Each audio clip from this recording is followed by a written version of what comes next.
सावित्री 2 बेटों की माँ थी। उसे इस बात पर बड़ा घमंड था।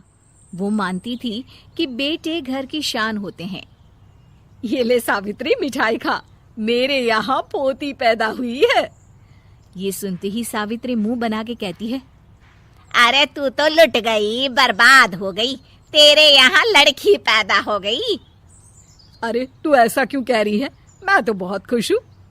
अरे जब तेरी पोती के पीछे तुझे खर्चे पर खर्चे करने पड़ेंगे ना, तब ये तेरी सारी खुशी गम में बदल जाएगी।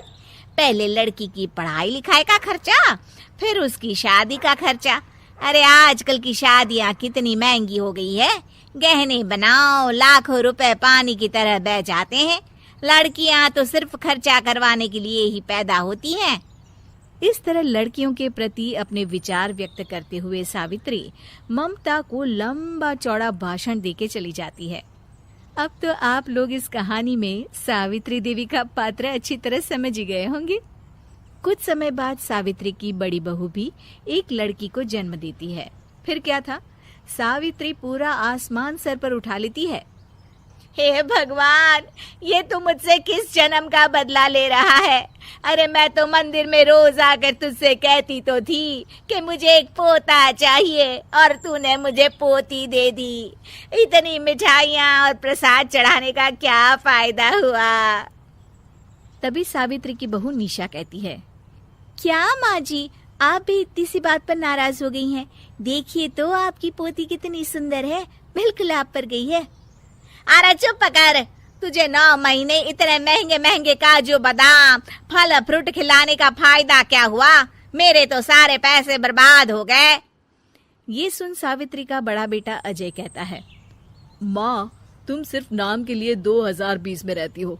असल में तुम्हारा दिमाग सैकड़ों साल पुरानी सोच रखता है। आज के जमाने में लड़का और लड़की में कौन फर्क करता है? मैं तो बहुत खुश हूँ कि भगवान ने मुझे लक्ष्मी के रूप में बेटी दी है। लेकिन सावित्री पर अजय की बातों का कोई असर नहीं होता। नालायक, अपनी पत्नी की जबान बोल रहा है। मेरा बड़ा बेटा तो हाथ से गया। लेकिन सावित्री देवी हार मानने वाली नहीं थी। वो पोते की चाह में अपने छोटे बेटे विजय की शादी करवा देती है। कुछ समय बाद आखिरकार वो दिन आ ही जाता है जब सावित्री की छोटी बहू गर्भवती हो जाती है। सावित्री इतनी खुश हो जाती है कि वो बच्चे के जन्म से पहले ही सारे मोहल्ले में ढिंढोरा पीटने लगती है। ये क्या सावित्री, तू तो पोते के जन्म से पहले ही मिठाई बांट रही है। पहले पोता पैदा तो होने दे, और फिर क्या पता अगर पोते की जगह पोती पैदा हो गई तो। ये सुन सावित्री चिढ़ जाती है। अरे अपनी काली जबान मत चला। मेरी मिठाई खा के मेरा ही बुरा सोच रही है। बड़ी आई, ला मेरी मिठाई वापस कर। देख लेना, इस बार मेरे यहाँ पोता पैदा होगा, पोता। लेकिन ठीक इसका उल्टा होता है। सावित्री की छोटी बहू भी एक लड़की को जन्म देती है। सावित्री फिर से रोना धोना शुरू कर देती है और अपनी छोटी बहू को कोसते हुए भला बुरा कहने लगती है। देखते ही देखते ये सावित्री की रोज की आदत हो जाती है। एक दिन उसकी इस आदत से परेशान होकर विजय अपने भाई अजय से कहता है, भैया, माँ खुद एक औरत होकर हमारी बेटियों को पसंद नहीं करती, उल्टा उन्हें रोज कोसती रहती है। मुझे माँ की यह आदत बिल्कुल पसंद नहीं आती। अरे तू ठीक कहता है, मैं भी अब माँ से तंग आ गया हूँ। अच्छा, तो अब तुम दोनों इस तरह पीठ पीछे मेरी बुराई भी करने लग गए हो?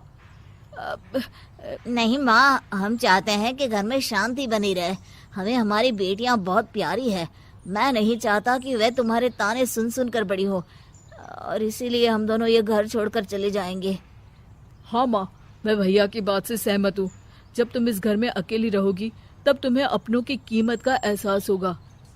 अपने दोनों बेटों के मुंह से अपनी माँ के लिए इतने कठोर शब्द सुन सावित्री भावुक और रुआंसी होकर कहती है, क्या सच में तुम दोनों मुझे इस घर में अकेली छोड़कर चले जाओगे? हाँ माँ। हाँ माँ, अब पानी सर के ऊपर जा चुका है। मैं तुम दोनों के बिना नहीं रह सकती। अपनी सास के आंसू देख अजय और विजय की पत्नी अपने पतियों से लड़ पड़ती है। अरे जिसे जाना है वो जाए, मैं माँ जी को छोड़कर कहीं नहीं जाने वाली।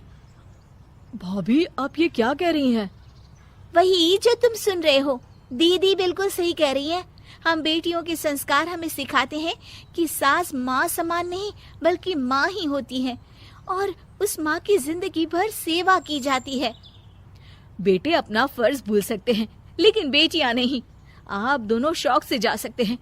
माँ जी, हम दोनों के रहते आपको किसी बात की फिक्र करने की जरूरत नहीं। फिर क्या था, सावित्री के ऊपर छाए बेटों के घमंड के बादल उसकी बेटी स्वरूप बहुओं के तेज के आगे आंसू के रूप में परिवर्तित होकर सावित्री की आंखों से बहने लगते हैं और वो उन दोनों को गले लगा लेती है। मैं जिंदगी भर बेटियों को कोसती रही, लेकिन आज तुम दोनों को देख मुझे समझ आ गया कि बड़े अभागे होते हैं वो लोग जिनके घर बेटियां नहीं होती।